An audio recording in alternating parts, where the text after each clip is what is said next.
Welcome to a journey into the darkest corners of the American frontier, where civilization was just a thin veneer over something far more sinister.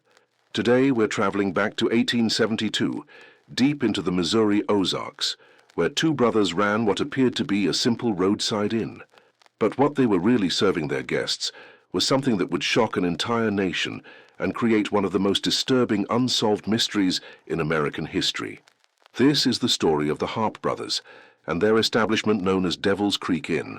What began as whispered rumors about excellent stew and missing travelers would eventually explode into a case so horrifying that even hardened frontier lawmen struggled to comprehend what they had uncovered. Before we descend into this tale of frontier horror, understand that what you're about to hear challenges everything we think we know about hospitality, trust, and the true nature of evil. The Missouri Ozarks in 1872 were a place where the law was often just a suggestion, and survival depended on the kindness of strangers. Dense forests stretched endlessly, broken only by winding dirt roads that connected isolated settlements. It was here, along a lonely stretch of trail between Springfield and the Arkansas border, that Micah and Ezra Harp established their inn in the spring of 1869. The brothers had arrived seemingly from nowhere, carrying enough gold to purchase a substantial plot of land and build what would become the most talked-about establishment in 3 counties. Micah, the older brother at 38, was a giant of a man with hands like ham hocks and a smile that never quite reached his eyes. Ezra, 5 years younger, was leaner but no less imposing, with pale green eyes that seemed to look right through a person. Devil's Creek Inn sat at the perfect location for catching weary travelers. The building itself was impressive for the frontier, a 2-story log structure with a wide front porch and multiple guest rooms. What made it truly special, however, was the food. The Harp brothers served what many claimed was the finest stew west of the Mississippi, a rich, hearty meal that seemed to change with the seasons, but was always perfectly seasoned and incredibly satisfying. Word of the inn's hospitality spread quickly throughout the region. Travelers would go out of their way to stop there, knowing they would receive a warm welcome, excellent food, and clean beds. The brothers seemed genuinely interested in their guests, asking about their travels, their destinations, and their business. This personal attention made visitors feel valued and welcome, turning the inn into more than just a place to rest. But there were things about the Harp brothers that didn't quite add up, details that only became significant much later. For instance, no one could remember exactly where the brothers had come from or what they had done before establishing the inn. When asked, they would give vague answers about traveling from back east or mention family business that had brought them west. Their accents were another puzzle. Sometimes they sounded like they were from Kentucky, other times like they had spent time in Texas or even further south. The brothers claimed to be from Virginia originally, but their speech patterns suggested a more complex background that they seemed reluctant to discuss. Dr. Benjamin Clark was one of the first to notice something unusual about the inn, though he couldn't quite put his finger on what bothered him. Clark was a traveling physician who made regular circuits through the Ozark communities, and he had stayed at Devil's Creek Inn on several occasions throughout 1870 and 1871. There was something about the place that made me uneasy, Clark would later tell investigators. The brothers were always friendly, always accommodating, but there was something underneath that friendliness, something cold. And the way they watched their guests like they were studying them, rather than simply being hospitable. Clark also noticed that he rarely encountered the same travelers twice at the inn, which was unusual, given that many people traveled regular routes for business. When he mentioned this to the brothers, they explained that most of their guests were heading to California or other distant destinations, people who were unlikely to return. The explanation made sense, but it bothered Clark enough that he began keeping informal notes about his observations. He noted that the inn always seemed to have fresh meat for the stew, despite being located far from any major livestock operations. When he asked about this, Micah explained that they did their own hunting and had arrangements with local farmers. The first real warning sign came in the summer of 1871, when a wealthy cattle dealer named Robert Whitman failed to arrive at his destination in Little Rock. Whitman had been traveling from Kansas with a substantial sum of money from recent sales, and his business partners knew his route would take him past Devil's Creek Inn. When Whitman didn't appear as scheduled, his partners contacted the local sheriff, a man named Daniel Foster, who had been keeping the peace in that part of Missouri for over a decade. Foster was a careful, methodical lawman who understood that missing travelers usually meant trouble in the wilderness. Foster began his investigation by retracing Whitman's likely route. He spoke with other travelers who had been on the road around the same time, and several confirmed seeing Whitman heading toward Devil's Creek Inn, but no one remembered seeing him leave. When Foster arrived at the inn to question the Harp brothers, he found them cooperative and seemingly concerned about Whitman's disappearance. Micah confirmed that Whitman had stayed the night, had enjoyed their famous stew, and had left early the next morning, heading toward Arkansas. Chesra added that Whitman had seemed nervous about something, though he couldn't say what. The brothers' story was plausible, and Foster had no reason to doubt it. Travelers disappeared on frontier roads for many reasons. Bandits, wild animals, accidents, or simply getting lost in the vast wilderness were all possibilities. Without evidence of foul play, there was little the sheriff could do except file a report and hope that Whitman would eventually turn up. But Whitman never did turn up, and over the following months Foster began receiving reports of other missing travelers. A family of settlers heading to Texas, a circuit preacher making his rounds, a group of miners returning from the Colorado Territory, all had been seen approaching Devil's Creek Inn, and none had been seen leaving. By the spring of 1872, Foster was dealing with 9 separate missing person cases, all involving people who had last been seen in the vicinity of the Harp brothers' establishment. The pattern was becoming impossible to ignore, but Foster still lacked the evidence needed to take action against the brothers. The breakthrough came from an unexpected source. Martha Caldwell was a young woman who worked as a seamstress in Springfield, but she had grown up in the Ozarks and knew the area well. Her brother Joshua was a traveling merchant who regularly used the roads near Devil's Creek Inn. In May of 1872, Joshua failed to return from a business trip to Arkansas. Martha knew her brother's habits and his reliability. When a week passed without word from him, she decided to search for him herself rather than wait for official help. Martha's search led her to Devil's Creek Inn, where she questioned the Harp brothers about her missing brother. They gave her the same story they had given Sheriff Foster about other missing travelers. Joshua had stayed the night, seemed troubled about something, and had left early the next morning. But Martha noticed something the brothers didn't realize she had seen. While talking to Ezra on the front porch, she glimpsed through a window into the inn's main room. There, hanging on a peg near the fireplace, was Joshua's distinctive leather vest, the one their mother had made for him years earlier. Martha didn't confront the brothers about the vest. Instead, she thanked them for their time and rode back to Springfield as quickly as her horse could carry her. She went straight to Sheriff Foster with her discovery, providing the first concrete evidence that something sinister was happening at Devil's Creek Inn. Foster assembled a posse of trusted men and rode out to the inn that same evening. They arrived just after sunset, when oil lamps were beginning to flicker in the windows and smoke was rising from the chimney. Everything looked normal and peaceful, but Foster knew that appearances could be deceiving. The brothers greeted the lawmen with their usual hospitality, inviting them in for coffee and a meal. Foster accepted, using the opportunity to observe the inn's interior more carefully. He quickly spotted the leather vest Martha had described, hanging exactly where she had said it would be.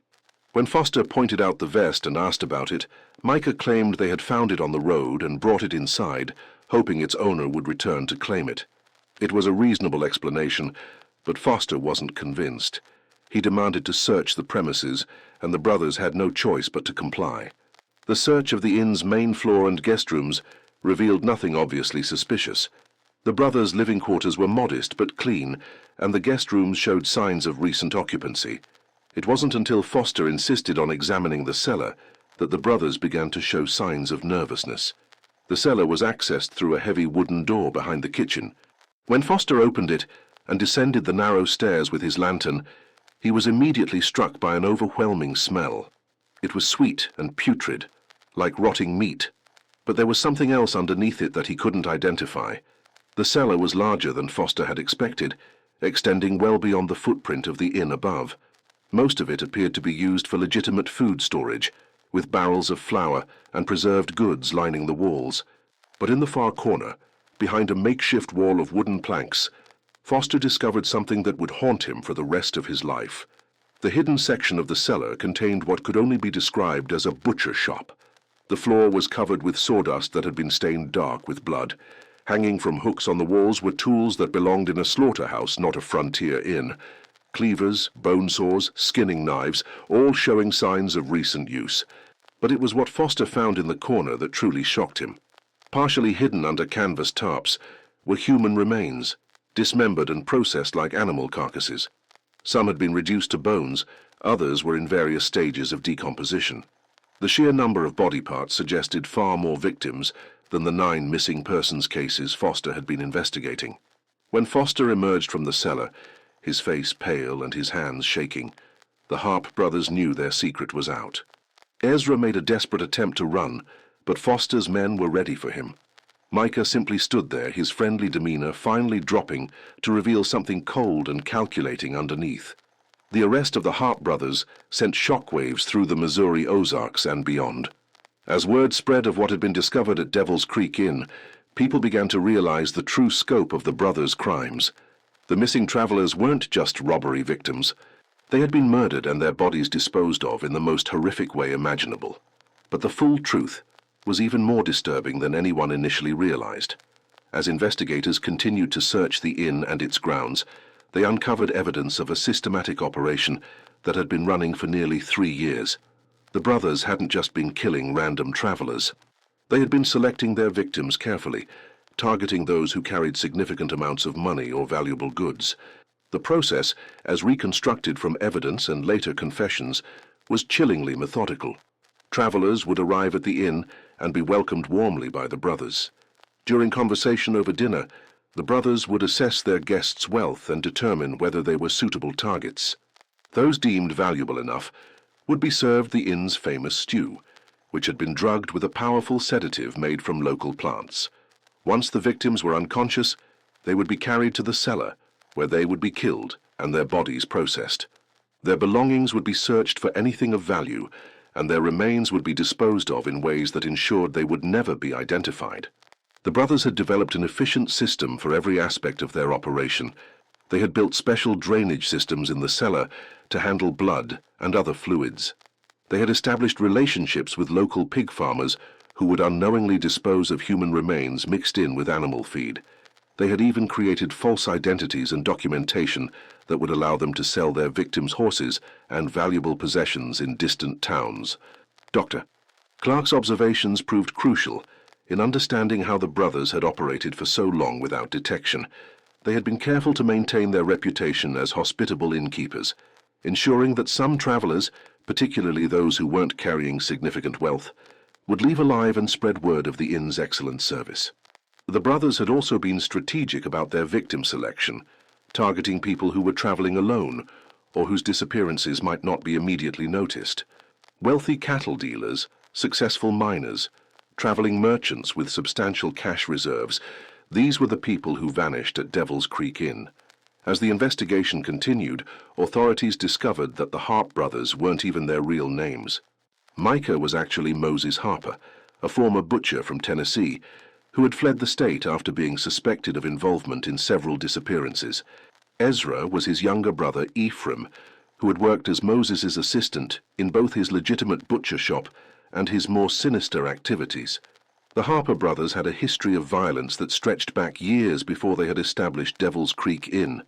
They had been suspected of similar crimes in Kentucky and Tennessee, but had always managed to stay one step ahead of the law.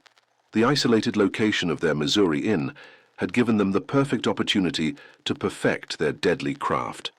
During questioning, the brothers revealed details that shocked even the experienced lawmen who had investigated the case. They described how they had perfected the art of drugging their victims, experimenting with different plant extracts and dosages to ensure quick unconsciousness without obvious symptoms. They had developed techniques for quickly and quietly dispatching their victims, minimizing noise that might alert other guests. Most disturbing of all, they had created an elaborate system for processing the bodies, removing all identifying features and reducing them to anonymous pieces of meat. The brothers showed no remorse for their actions. When questioned about their crimes, they displayed no emotion, no recognition that they had done anything wrong. They spoke about their victims as if they were livestock, discussing the efficiency of their methods and the profits they had generated. Moses Harper, the older brother, emerged as the mastermind of the operation. He had planned every detail, from the inn's location to the disposal methods. He had studied his victims carefully, learning their habits and weaknesses. He had even kept detailed records of their crimes, documenting the names of victims, the amount stolen, and the methods used. Ephraim Harper had been the follower, carrying out his brother's orders without question, but his testimony revealed that he had been an enthusiastic participant, not a reluctant accomplice. He had taken pride in his work, constantly looking for ways to improve their efficiency and reduce the risk of detection. The investigation revealed that the brothers had been responsible for at least 23 murders over the course of 3 years.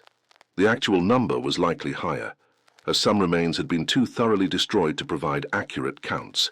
The victims ranged in age from 16 to 68, and included men, women, and even entire families. One of the most disturbing aspects of the case was the brothers' complete lack of discrimination in their choice of victims. They had killed men, women, children, elderly people, anyone who had the misfortune to possess something they wanted. Age, gender, and innocence meant nothing to them. The brothers' confession revealed details that made even hardened lawmen sick to their stomachs. They described how they had forced some victims to watch as family members were killed before them. They had tortured people for information about hidden money or valuables. They had kept some victims alive for days, using them for their own twisted entertainment before finally killing them. Perhaps most horrifying was their description of how they had disposed of the evidence. The brothers had not only fed human remains to local pigs, but had also incorporated human flesh into the stew they served to subsequent guests. Unknowing travelers had been eating the remains of previous victims, creating a grotesque cycle of cannibalism that the brothers found amusing. The revelation that people had been unknowingly consuming human flesh sent shockwaves through the community. Many people who had eaten at the inn became physically ill when they learned the truth. Some never fully recovered from the psychological trauma of knowing what they had consumed. The trial of the Harper brothers became one of the most sensational criminal cases in Missouri history.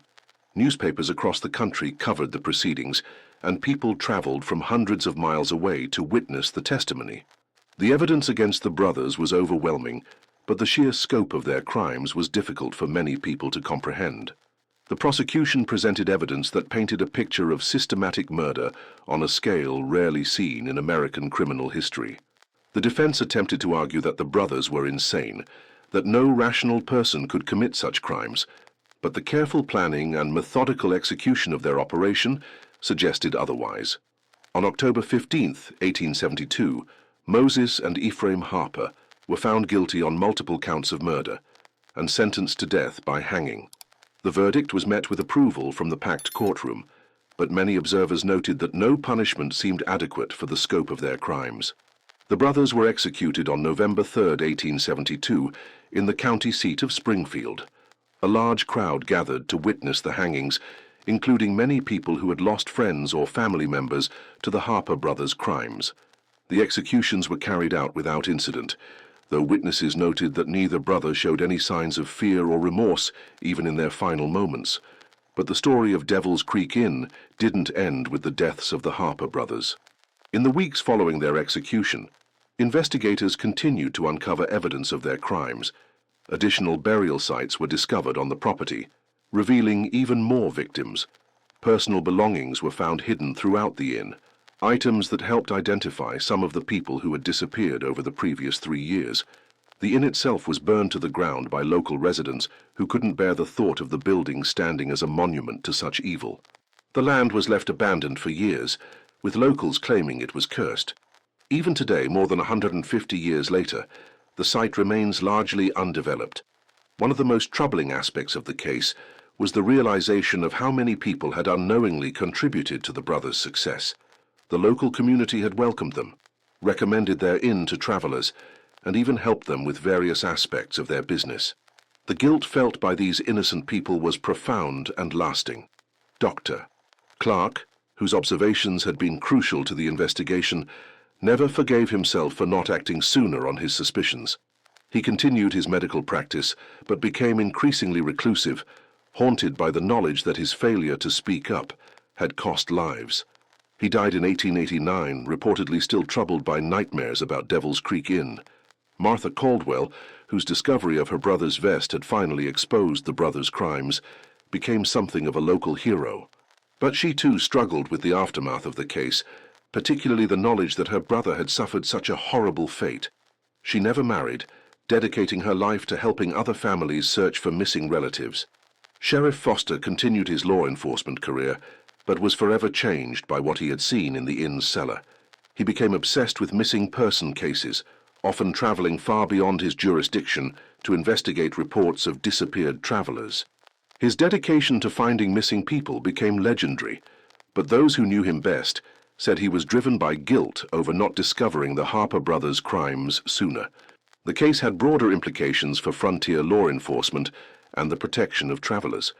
It highlighted the vulnerability of people moving through sparsely populated areas and the difficulty of investigating crimes in regions where communication was slow and law enforcement resources were limited. In response to the Devil's Creek Inn murders, Missouri authorities established new procedures for tracking missing travelers and investigating suspicious disappearances. Other states followed suit, creating some of the first systematic approaches to what we would now call serial crime investigation. The case also had a lasting impact on the hospitality industry in the American frontier. Travelers became more cautious about where they stayed, and inn owners found themselves subject to increased scrutiny from both customers and law enforcement. The era of unquestioned frontier hospitality was effectively ended by the revelation of what had happened at Devil's Creek Inn, but perhaps the most significant legacy of the case was its demonstration of how evil could hide behind the most ordinary facades. The Harper brothers had appeared to be model citizens, contributing members of their community who provided a valuable service to travelers. Their crimes showed that monsters didn't always look like monsters, that the greatest dangers often came from those who seemed most trustworthy. The psychological impact of the case extended far beyond the immediate community. Newspapers across the country covered the story in detail, and it became one of the first truly national crime stories in American history. The idea that such systematic murder could occur in what was supposed to be a civilized society challenged many people's assumptions about human nature and the progress of civilization. Modern criminologists who have studied the case note several factors that allowed the Harper brothers to operate for so long without detection. The isolation of their location, the transient nature of their victims, the lack of communication between different law enforcement jurisdictions, and the brothers' skill at maintaining their cover all contributed to their success. The case is also notable for the level of organization and planning involved. Unlike many serial killers who act impulsively or are driven by psychological compulsions they can't control, the Harper brothers approached murder as a business. They were methodical, efficient and completely rational in their approach to killing. This business-like approach to murder was particularly disturbing to investigators and the public. It suggested a level of cold calculation that seemed almost inhuman. The brothers hadn't killed in fits of rage or passion. They had killed for profit, viewing their victims as nothing more than sources of income. The financial records discovered during the investigation revealed the true scope of the brothers' criminal enterprise. Over the course of 3 years, they had stolen an estimated $75,000 in cash and goods, an enormous sum for that era. They had used this money to improve their inn, purchase additional property, and establish the network of contacts that helped them dispose of evidence and stolen goods. The brothers had also been planning to expand their operation. Documents found in their possession revealed plans to establish similar inns at other strategic locations throughout the Missouri and Arkansas territories. They had been scouting potential sites and had even begun negotiations to purchase property in several locations. The discovery of these expansion plans raised troubling questions about how many other victims there might have been. Investigators found evidence that the brothers had traveled extensively throughout the region, supposedly on business trips, but possibly to scout for victims or establish additional killing sites. Several unsolved disappearances in neighboring states were re-examined in light of the Devil's Creek Inn discoveries. While definitive connections couldn't be established, the timing and circumstances of some of these cases suggested possible links to the Harper brothers' activities. The case also revealed the extent to which the brothers had infiltrated their local community. They had established relationships with local business owners, law enforcement officials, and community leaders. They had made charitable donations to local churches and had been considered pillars of their community. This integration into the community had provided them with valuable intelligence about potential victims and had helped deflect suspicion when people began to disappear. Local residents found it difficult to believe that such seemingly upstanding citizens could be capable of such crimes. The psychological profiles developed of the Harper brothers suggested that they were both psychopaths, individuals completely lacking in empathy or conscience, but their ability to maintain their facade for so long indicated a high level of intelligence and social skill. They had been able to read people, understand what others wanted to see, and provide exactly that. Moses Harper, in particular, had been a master manipulator. He had studied human nature and had become expert at identifying people's weaknesses and exploiting them. His success as an innkeeper hadn't been accidental. He had deliberately cultivated the skills needed to make people trust him. The brothers' relationship with each other was also notable. Unlike many criminal partnerships that are marked by conflict and competition, the Harper brothers had worked together seamlessly. Ephraim had been completely subordinate to his older brother, following orders without question and never challenging Moses' authority. This dynamic had made their operation more efficient, but had also made it more dangerous. With Ephraim providing unquestioning support, Moses had been free to pursue his murderous plans without internal resistance. The brothers had functioned as a single criminal entity, each complementing the other's skills and covering for the other's weaknesses. The investigation into their background revealed a pattern of escalating violence that had begun in their childhood. Both brothers had shown signs of cruelty to animals from an early age, and there were reports of suspicious deaths in their vicinity going back more than a decade. Their father had been a butcher in Tennessee before the family moved west, and he had taught his sons the trade. This legitimate skill had provided them with the knowledge they would later use in their criminal activities. The line between legal butchering and murder had apparently been easily crossed. The brothers had also been influenced by the violence and lawlessness of the American frontier. The Civil War had recently ended, and the country was still dealing with the aftermath of years of brutal conflict. Violence had become normalized in many parts of the country, and the Harper brothers had taken advantage of this atmosphere. Their crimes had been facilitated by the lack of effective law enforcement in frontier areas. With vast distances between settlements and limited communication, it was easy for criminals to operate without detection. The Harper brothers had chosen their location specifically to take advantage of these weaknesses in the system. The case highlighted the need for better coordination between different law enforcement agencies. If information about missing travelers had been shared more effectively between different jurisdictions, the pattern of disappearances around Devil's Creek Inn might have been detected sooner. The technological limitations of the era had also worked in the brothers' favor. Without modern forensic techniques, it was difficult to identify victims or establish connections between different crimes. The brothers had been able to destroy evidence in ways that would be impossible today, but perhaps most importantly, the case demonstrated the danger of making assumptions about people based on their appearance or social status. The Harper brothers had looked and acted like respectable businessmen, and this had protected them from suspicion far longer than their crimes should have allowed. The execution of the Harper brothers should have marked the end of one of the most horrific chapters in frontier history, but investigators soon discovered that the case was far from closed. In the days following the hangings, new evidence began to emerge that suggested the brothers' crimes extended far beyond what had been uncovered at Devil's Creek Inn.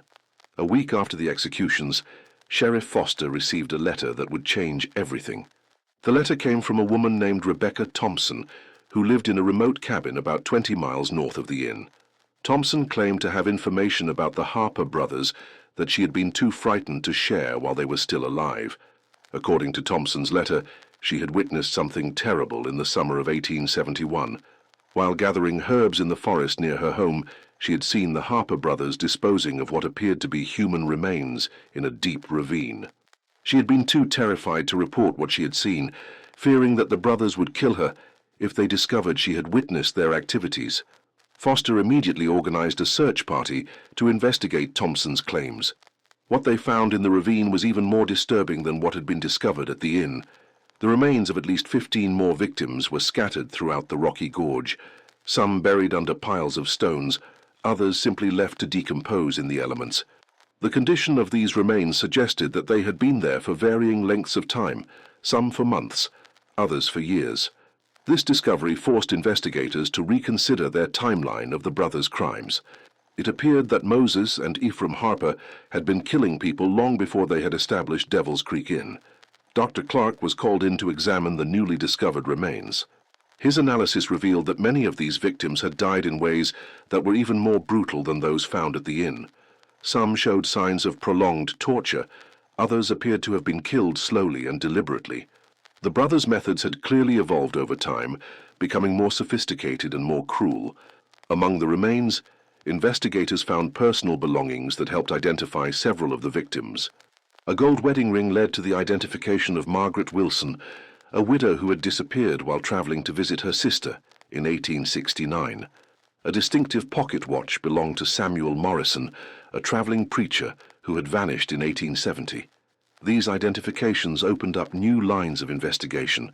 Foster began reaching out to law enforcement agencies in neighboring states, sharing information about the Harper brothers and asking about similar unsolved disappearances.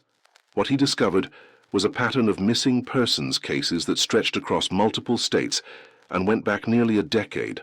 The investigation revealed that the Harper brothers had been nomadic killers before settling in Missouri. They had moved from place to place, never staying long enough to establish the kind of systematic operation they had created at Devil's Creek Inn. But wherever they had gone, people had disappeared. In Tennessee, where the brothers had lived before coming to Missouri, investigators found evidence of at least 8 unsolved disappearances that matched the brothers' pattern. All of the victims had been travelers or people passing through the area. All had been carrying money or valuable goods, and all had vanished without a trace. Similar patterns emerged in Kentucky, Arkansas, and even as far away as Texas. The Harper brothers appeared to have been responsible for dozens of murders across multiple states, making them among the most prolific serial killers in American history. But the most disturbing discovery was yet to come. While searching through the brothers' personal belongings, investigators found a leather-bound journal hidden in a secret compartment of Moses Harper's trunk. The journal, written in Moses's crude handwriting, contained detailed accounts of the brothers' crimes going back more than 10 years.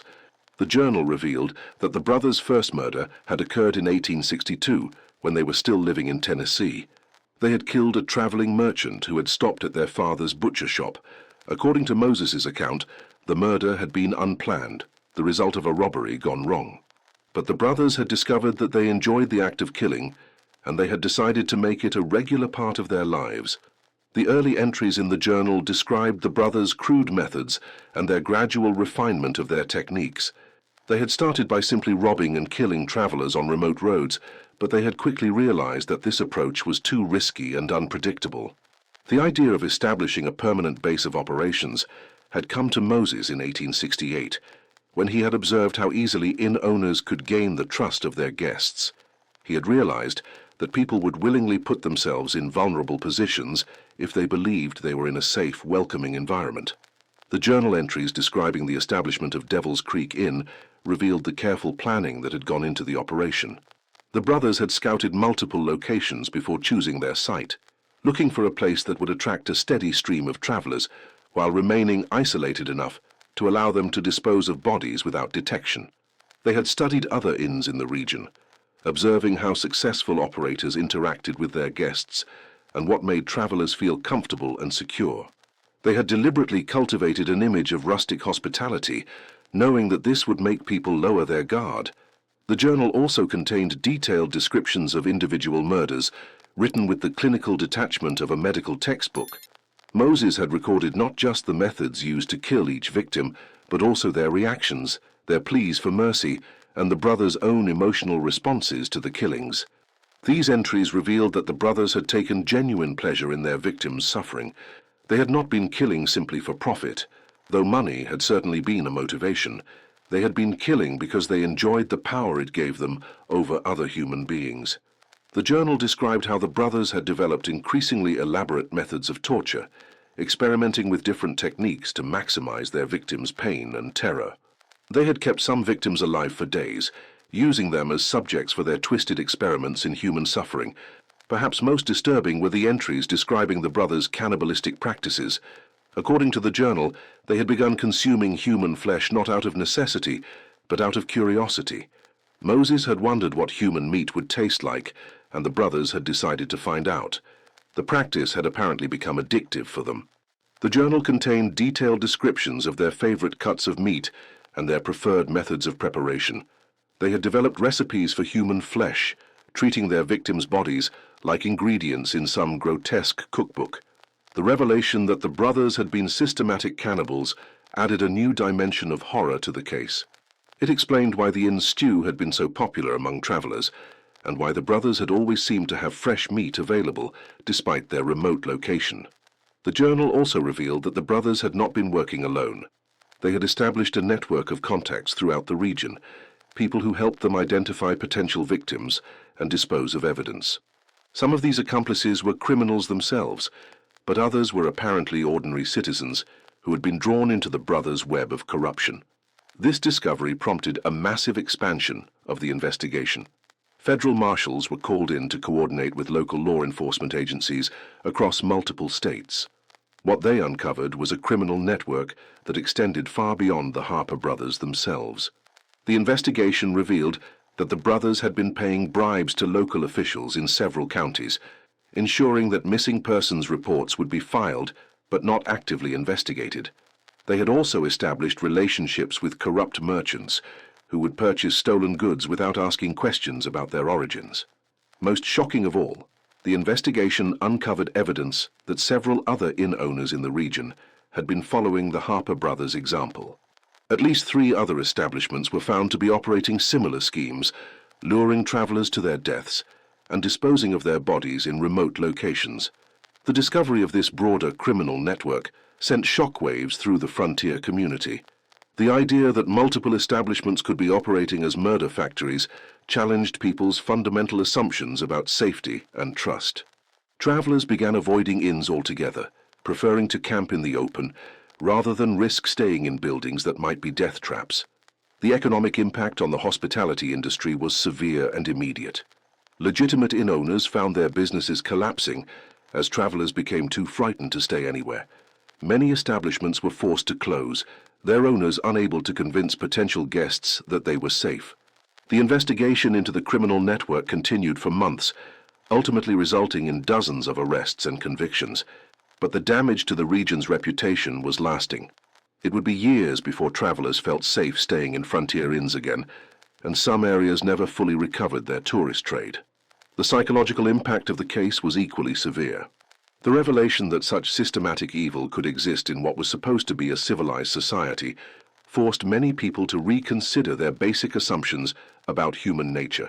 The idea that neighbors could be monsters, that hospitality could be a mask for murder, was almost too terrible to accept. Religious leaders struggled to explain how such evil could exist in a world created by a benevolent God. Some argued that the Harper brothers represented the ultimate corruption of human nature, while others suggested that they were instruments of divine judgment against a sinful society. The case also had significant political implications. The federal government's response to the criminal network was seen by many as evidence of the need for stronger central authority in frontier regions. The inability of local law enforcement to detect and prevent such crimes was cited as proof that the frontier was not ready for self-governance. This argument was used to justify increased federal intervention in territorial affairs, including the establishment of federal courts and the expansion of federal law enforcement agencies. The Harper case became a symbol of frontier lawlessness and was used to support arguments for more aggressive federal control over Western territories. The case also influenced the development of criminal investigation techniques. The multi-jurisdictional nature of the Harper brothers' crimes required new approaches to information sharing and coordination between different law enforcement agencies. These innovations would prove crucial in combating other criminal networks in the years to come. The psychological profiles developed of the Harper brothers became some of the first systematic attempts to understand the minds of serial killers. Dr. Clark's analysis of their behavior patterns and motivations influenced later researchers. and helped establish the foundation for what would eventually become the field of criminal psychology. The brothers' journal, in particular, provided unprecedented insight into the thought processes of systematic killers. The detailed descriptions of their crimes and their emotional responses to violence gave researchers a window into the minds of individuals who seemed to lack basic human empathy. This research had practical applications for law enforcement. By understanding how the Harper brothers had selected their victims and planned their crimes, investigators could develop better strategies for preventing similar cases and identifying potential serial killers before they could claim multiple victims. The case also highlighted the importance of community vigilance in preventing crime. The Harper brothers had been able to operate for so long, partly because people were reluctant to report suspicious behavior or question respected members of their community. The lesson learned was that everyone had a responsibility to speak up when something seemed wrong. This message was reinforced by the stories of those who had tried to raise concerns about the brothers, but had been ignored or dismissed. Dr. Clark's early observations, Rebecca Thompson's fear of reporting what she had witnessed, and Martha Caldwell's determination to find her brother all demonstrated the importance of taking such concerns seriously. The case became a cautionary tale that was told and retold throughout the frontier regions. Parents used the story of the Harper brothers to teach their children about the dangers of trusting strangers, while community leaders used it to emphasize the importance of looking out for one another. The site of Devil's Creek Inn became a place of pilgrimage for those seeking to understand the nature of evil. Visitors would come from hundreds of miles away to see where such terrible crimes had been committed, though there was little left to see after the building had been burned down. Local entrepreneurs attempted to capitalize on this morbid tourism by offering guided tours of the area and selling souvenirs related to the case. But these ventures were generally unsuccessful, as most visitors left feeling disturbed rather than entertained by what they had learned. The site itself seemed to resist development. Several attempts were made to build new structures on the land, but all failed for various reasons. Workers reported strange occurrences and unexplained phenomena, leading many to believe that the land was cursed by the evil that had taken place there. Whether these reports reflected genuine supernatural activity or simply the power of suggestion is impossible to determine, but they contributed to the lasting mystique surrounding the case and helped ensure that the story of the Harper brothers would not be forgotten. As the years passed, the case took on an almost mythical quality in American folklore. Stories about the brothers were embellished with supernatural elements, and they became the subjects of novels, plays, and eventually films. These fictional treatments often took significant liberties with the historical facts, but they helped keep the story alive in the public consciousness. The case also influenced the development of the horror genre in American literature. Authors like Edgar Allan Poe and Ambrose Bierce drew inspiration from real cases like the Harper murders, using them as the basis for fictional stories that explored the darkest aspects of human nature. The scientific approach to criminal investigation that was pioneered in the Harper case also influenced the development of modern forensic science. Techniques for preserving and analyzing evidence, interviewing witnesses, and coordinating multi-jurisdictional investigations all trace their roots back to cases like this one. In the 20th century, the case continued to fascinate criminologists and historians. New books and articles about the Harper brothers appeared regularly, each offering new theories about their motivations and new insights into their crimes. The development of computer databases and improved communication systems made it possible to search for connections between the Harper case and other unsolved crimes from the same era. While no definitive links were established to other cases, researchers identified several disappearances that showed similarities to the brothers' methods. The case also became a subject of academic study in universities across the country. Criminal justice students analyzed the investigation techniques used by Sheriff Foster and his colleagues, while psychology students studied the brothers' behavior for insights into the criminal mind. Modern forensic techniques have been applied to some of the remaining evidence from the case, but the results have been limited by the age and condition of the materials. DNA analysis has been attempted on some bone fragments, but the degraded state of the samples has made positive identification difficult. Archaeological investigations of the Insight and the ravine where additional bodies were found have uncovered new evidence about the brothers' methods and the scope of their crimes. These investigations have confirmed many of the details recorded in Moses Harper's journal and have provided new insights into the brothers' operations. The case has also been featured in numerous television documentaries and true crime programs, introducing new generations to the story of the cannibal innkeepers. These programs have generally been faithful to the historical record, though some have taken dramatic liberties for entertainment purposes. The legacy of the Harper brothers extends far beyond their immediate crimes. Their case became a turning point in American law enforcement, demonstrating the need for better coordination between different agencies and more sophisticated investigative techniques. The case also had lasting impacts on American society and culture. It challenged fundamental assumptions about trust, hospitality, and human nature.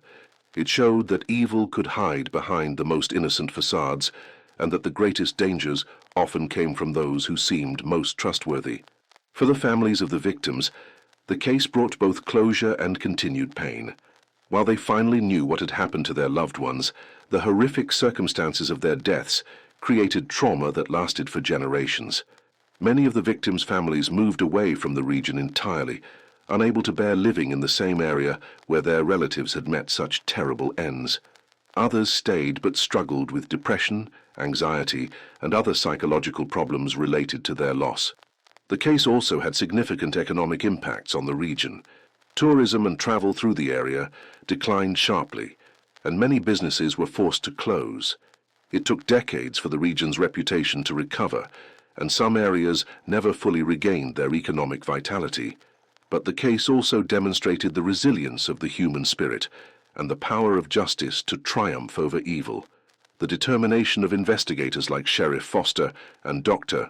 Clark to uncover the truth, despite the obstacles they faced, showed that good could ultimately prevail over even the most terrible crimes. The courage of witnesses like Martha Caldwell and Rebecca Thompson, who risked their own safety to provide crucial information, demonstrated the importance of individual action in the fight against evil. Their willingness to speak up, despite their fears, made it possible to bring the Harper brothers to justice. The case also showed the importance of community cooperation in maintaining public safety. The investigation succeeded because people were willing to share information, support law enforcement efforts, and work together to uncover the truth. As we reflect on the case of the Harper brothers more than 150 years after their crimes, we are reminded that evil is a constant presence in human society. The capacity for such cruelty exists in every era, and we must remain vigilant against those who would prey upon the innocent. The story of Devil's Creek Inn serves as a warning that we must never become so comfortable in our communities that we forget the potential for evil that lurks in the human heart. It reminds us that the price of safety is eternal watchfulness, and that we must be willing to speak up when something seems wrong. The 38 confirmed victims of the Harper brothers, and the many others who likely died at their hands, deserve to be remembered not just as statistics in a criminal case, but as individuals whose lives had value and meaning. Their deaths were not in vain if they served to remind us of our obligation to protect the vulnerable and to stand against evil wherever we find it. Thomas Crawford, James Donnelly, Margaret Wilson, Samuel Morrison, and all the others whose names we may never know, were people with hopes, dreams, and families who loved them. They sought shelter and sustenance from those they trusted, and instead found monsters who betrayed that trust in the most horrible way imaginable. Their stories remind us that we must never take our safety for granted, that we must always be alert to the signs of danger, and that we must be willing to help those who cannot protect themselves. In remembering them, we honor not just their lives, but our commitment to ensuring that such horrors never happen again. The Harper brothers may be long dead, but their legacy lives on in the lessons we have learned about criminal behavior, victim protection, and the importance of community vigilance. Their crimes shocked a nation and changed how Americans thought about safety, trust, and the true nature of evil.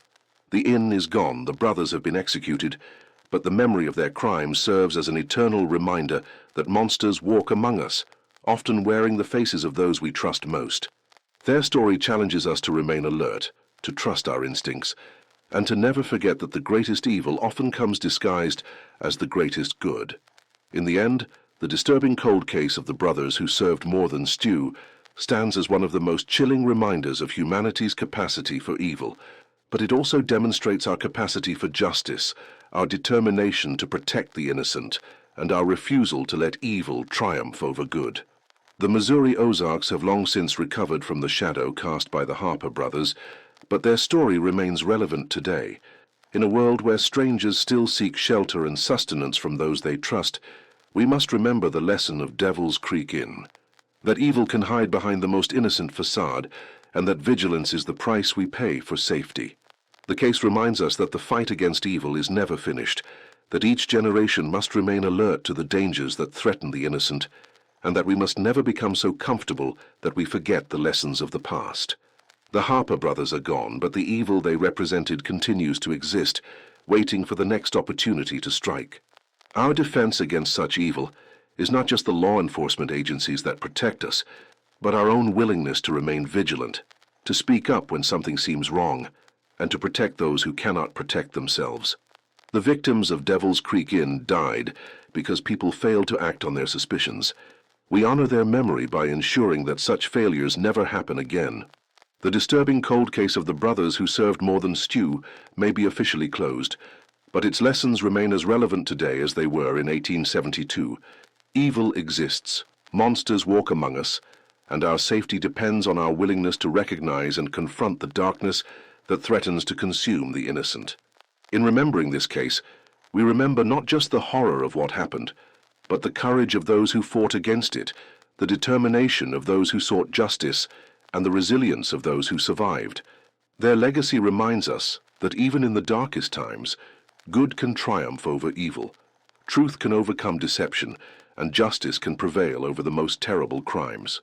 The brothers who served more than stew are gone, but their story lives on as a warning, a lesson, and a reminder that the price of freedom is eternal vigilance against those who would destroy everything we hold dear.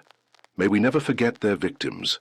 May we never ignore the signs of evil, and may we never fail to act when innocent lives are at stake.